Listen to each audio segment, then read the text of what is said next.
السلام عليكم ورحمة الله وبركاته. أنا معاكم أمير فاروق، وبنكمل مع بعض محتوى الويب دبلومة. فيديو النهاردة إن شاء الله هنتعلم فيه معلومة مهمة جدا وسريعة جدا برضو، وهي إزاي أقدر إن أنا أعمل كومنتس، إزاي إن أنا أقدر أعمل كومنتس أو تعليقات. هكتب كده كومنتس اللي هي التعليقات.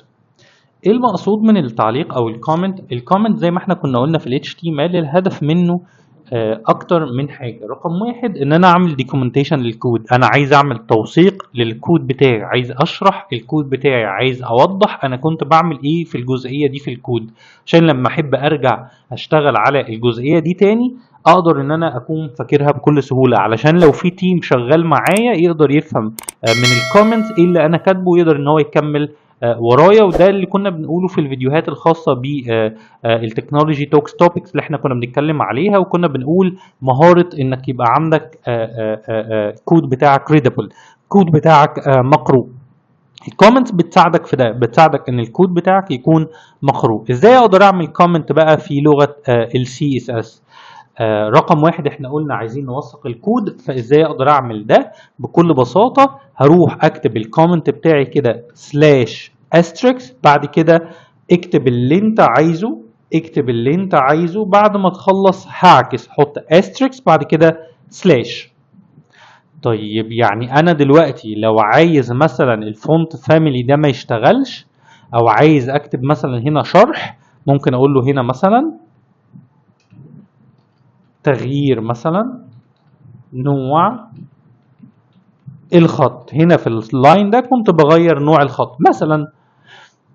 فده اول فايده اقدر اعمل بيها السي اس اس. الفايده الثانيه سوري، او الكومنت في السي اس اس. الفايده الثانيه وهي لو انت عايز تعلق الكود بتاعك وما يتنفذش. يعني ايه؟ انت دلوقتي مش عايز الفونت فاميلي يشتغل، طب روح امسحه.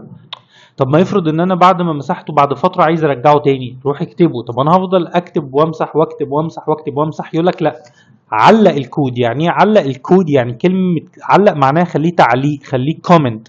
يعني لو انا رحت كده على فونت فاميلي ده وعملت كده تعليق للكود سلاش استريك، بعد كده استريك سلاش، ورحت عملت كده سيف، كده انا علقت الفونت فاميلي. فلما اروح دلوقتي كده اعمل ريفرش هلاقي الفونت فاميلي مش شغال رغم ان انا كاتبه، ولكن انت عملته تعليق.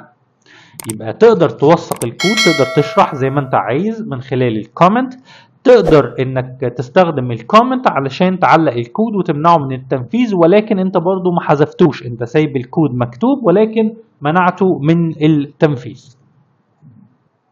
وبكده تكون انتهت السيشن بتاعتنا النهاردة. أتمنى أن السيشن تكون كانت سهلة وبسيطة. لو حد عنده أي سؤال ما تترددش أبدا في أنك تكتب السؤال بتاعك في الكومنت، وأنا دايما موجود عشان أجاوب على كل استفساراتكم. وما تنسوش تدعمونا بلايك وشير وسبسكرايب علشان المحتوى بتاعنا يوصل لأكبر قدر ممكن من المتابعين. شكرا جدا ليكم. كنت أنا معاكم أمير فاروق، والسلام عليكم ورحمة الله وبركاته.